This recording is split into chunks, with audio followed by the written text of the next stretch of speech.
अस्सलाम वालेकुम। आज हम रूमेटाइड आर्थराइटिस पढ़ेंगे। रूमेटाइड आर्थराइटिस क्या होता है? ये ऑटोइम्यून डिजीज़ होती है, ठीक है। और इसमें क्या होता है? इसमें पेनिस फॉर्मेशन होती है, ठीक है। हमने पढ़ा था ऑस्टियो आर्थराइटिस में पेनिस फॉर्मेशन नहीं थी। पेनिस फॉर्मेशन क्या होती है, ठीक है? इंक्रीज वास्कुलरिटी, आपको इंक्रीज वास्कुलरिटी मिलती है।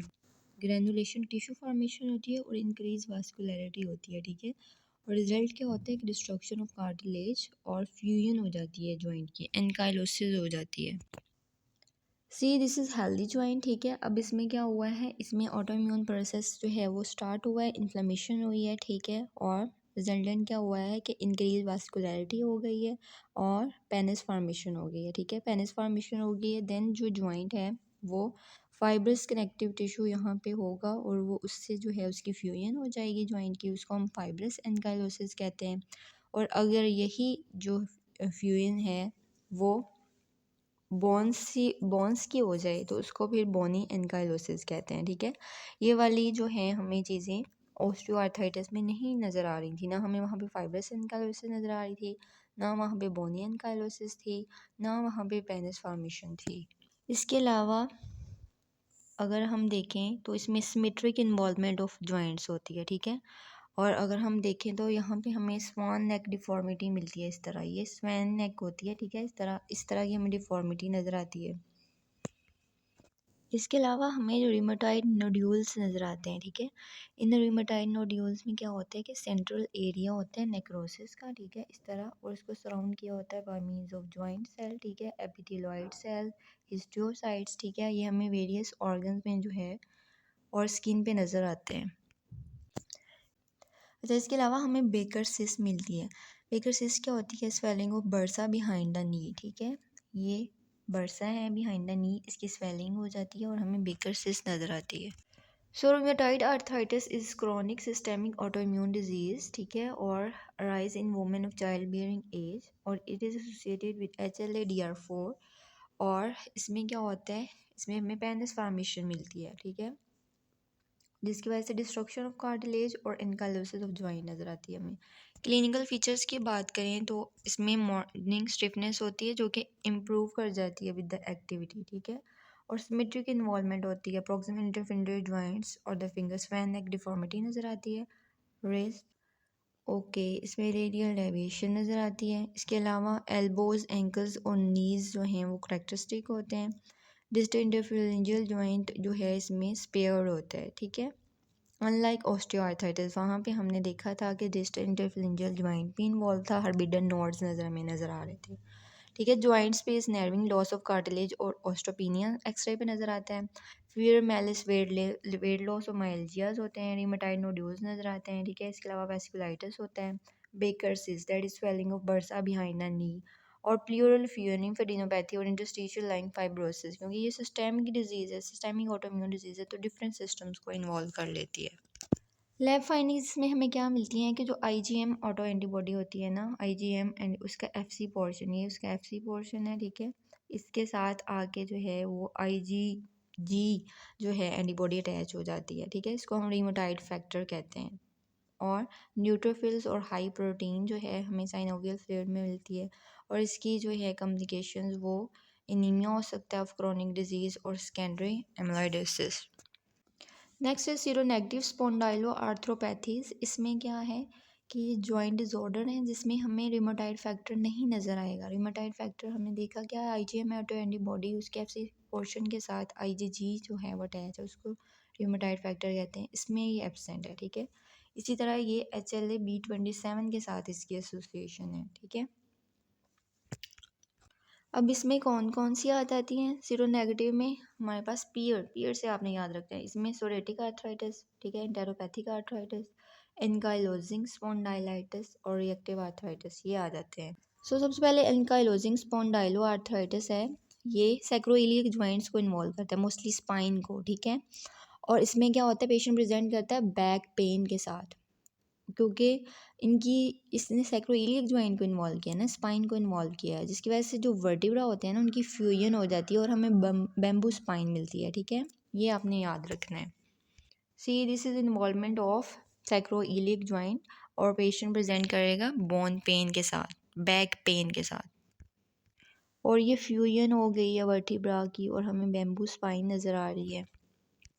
नेक्स्ट सीरोनेगेटिव स्पॉन्डाइलो आर्थ्रोपैथीज में हमारे पास रिटर सिंड्रोम, सॉरी रिएक्टिव जो है वो आर्थराइटिस आता है। रिएक्टिव आर्थराइटिस क्या होता है कि ये ट्राइड होता है, कंजक्टिवाइटिस का, यूरिथ्राइटिस का, आर्थराइटिस का, ठीक है। The patient can not see, can not pee and can not climb a tree, ये आपने माइक्रो में भी पढ़ा होगा। सोरेटिक आर्थराइटिस क्या होता है कि इसमें जो है वो डिस्टल इंटरफ्लिंजियल जॉइंट्स होते हैं हैंड और फीट के, मोस्ट कॉमनली इन्वॉल्व होते हैं। और इसमें हमें जो फिंगर्स हैं ना उसमें सॉसेज लाइक फिंगर्स और टोज नज़र आते हैं, सॉसेज शेप हो जाते हैं, ये देखें, इतने वार्म टेंडर इन्फ्लेम्ड होते हैं। सो इनका लोजिंग स्पॉन्डाइलो आर्थराइटिस में क्या है, ये सैक्रोइलियक जॉइंट्स को इन्वॉल्व करता है और स्पाइन को, और लो बैक पेन के साथ पेशेंट प्रेजेंट करेगा और वर्टिब्रल बॉडीज़ की फ्यूजन हो जाएगी जिसकी वजह से बैम्बू स्पाइन नज़र आती है। इसके अलावा जो एक्स्ट्रा इंटेस्टाइनल मैनिफेस्टेशन यूवियाइटिस और टाइटिस भी हो सकता है। रिएक्टिव आर्थराइटिस क्या है, इसमें आर्थराइटिस, यूरिथ्राइटिस और कंजक्टिवाइटिस नज़र आता है और ये उनमें नज़र आता है हमें जिनको जीआई इन्फेक्शन हो, क्लेमीडिया, ट्राइकोमेटिस इन्फेक्शन, ठीक है। और सोरेटिक आर्थराइटिस क्या है, ये एक्सियल और पेरिफेरल जॉइंट्स को इन्वॉल्व करते हैं। डिस्टल इंटरफ्लिंजियल जॉइंट्स और फीट्स जो हैं मोस्ट कॉमनली इफेक्टेड होते हैं जिसकी वजह से सॉसेज लाइक फिंगर्स और टोज हमें नज़र आते हैं।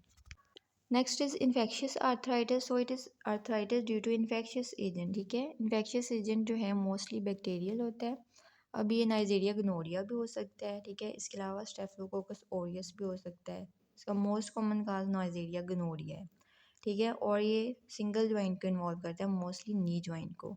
प्रेजेंट कैसे करेगा, वार्म जॉइंट होगा, लिमिटेड रेंज ऑफ मोशन होगी उसकी, फीवर होगा, इंक्रीज WBC काउंट होगा, ठीक है, और एलिवेटेड ESR हमें मिलेगा।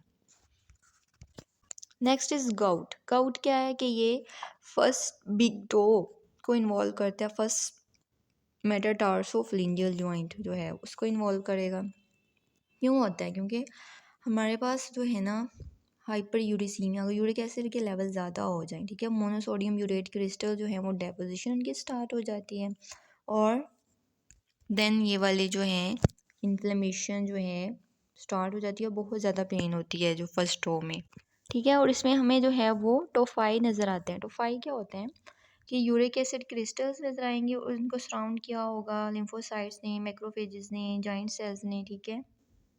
सी this is tophi formation, monosodium urate crystals हैं, उनको सराउंड किया होता है जो है lymphocytes, macrophages, nucleated joint cells. अब हाइपर यूरिसीमिया जो है वो कैसे हो सकता है, लेकिन अगर हमारे पास डिक्रीज एक्सक्रीशन हो यूरिक एसिड की या फिर उसकी बहुत ज़्यादा ओवर प्रोडक्शन हो। यूरिक एसिड कहाँ से प्रोड्यूस होता है, प्यूरिन मेटाबॉलिज्म से, ठीक है। अब वो वाले पेशेंट्स, अगर किसी को कैंसर है, वो ल्यूकीमिया, ठीक है, कीमोथेरेपी ले रहे हैं, ठीक है, उनमें क्या होता है कि उनके कैंसर सेल्स की डिस्ट्रक्शन होती है, DNA रिलीज़ होता है, यूरिन का मेटाबॉलिज्म होता है, बहुत ज़्यादा यूरिक एसिड रिलीज़ होता है जिसकी वजह से डेपोजिशन हो सकती है।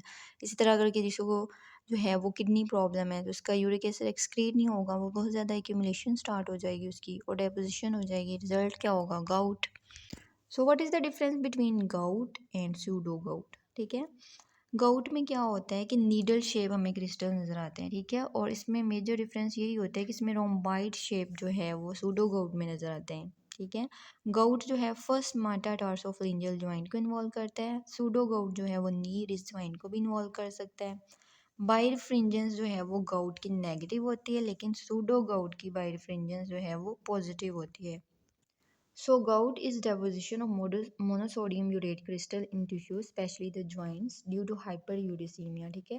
हाइपरयूरिसीमिया क्यों हुआ है, ड्यू टू ओवर प्रोडक्शन या फिर decrease excretion of uric acid. Uric acid कहाँ से आता है, प्यूरिन मेटाबॉलिज्म से, और एक्सक्रीट कहाँ से होता है, किडनी से, ठीक है। प्राइमरी गाउट में हमें इटियोलॉजी जो है वो हाइपरयूरिसीमिया है, ठीक है। सेकेंडरी गाउट जो है वो हमें कहाँ नज़र आता है, ल्यूकीमिया में, ठीक है, और माइलोप्रोलिफरेटिव डिसऑर्डर्स में।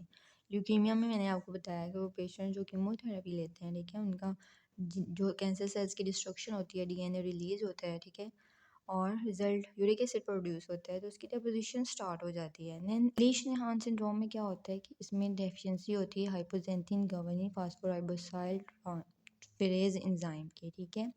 जिसकी वजह से जो है वो हमारे पास प्यूरिन मेटाबॉलिज्म में प्रॉब्लम आती है, excessive generation of uric acid होती है और यूरिक एसिड की डेपोजिशन हो जाती है, ठीक है। इसके अलावा रीनल इंसफिशेंसीज में जिन पेशेंट्स की रीनल इंसफिशेंसी होती है, डिक्रीज एक्सक्रीशन होगी यूरिक एसिड की, रिजल्ट क्या होगा, गाउट। देन एक्यूट गाउट जो है वो, ठीक है, उसमें क्या होता है, painful arthritis of the great toe, ठीक है, पुडाग्रा जिसको बोलते हैं, ये टर्म आपने याद रखनी है, ठीक है। Then monosodium urate crystal deposition हमें नज़र आती है जॉइंट में, ठीक है, और अल्कोहल और कंजम्पशन ऑफ मील में प्रेसिपिटेट आर्थराइटिस। अब क्रॉनिक गाउट जो है वो leads to development of tophi, ठीक है, टोफाई क्या है, वाइट चाकी एग्रीगेट्स हैं यूरिक एसिड क्रिस्टल्स के, और with fibrosis and joint cell reaction in the soft tissues and joint. Then renal failure, ठीक है, क्रॉनिक गाउट में lead to renal failure, urate crystal जो हैं वो डेपोजिट हो जाएंगे इन द किडनी ट्यूब्यूल्स, जिसकी वजह से यूरेट नेफ्रोपैथी हो जाएगी। लेबोरेटरी फाइंडिंग्स हमें हाइपरयूरिसीमिया मिलेगा, नीडल शेप क्रिस्टल मिल जाएंगे जिनकी नेगेटिव बायरिफ्रिंजेंस होगी, ठीक है। सूडो गाउट क्या होगी, उसमें भी यही वाली जो है गाउट जैसी ही प्रेजेंटेशन होती है, लेकिन इसमें जो है वो रोम्बाइट शेप क्रिस्टल्स होती हैं जो कि कैल्शियम पायरोफॉस्फेट डाईहाइड्रेट से बनी होती हैं और पॉजिटिव बायरिफ्रिंजेंस होती है। So this is all about joint. Next video में हम इंशाल्लाह स्केलेटल मसल करेंगे।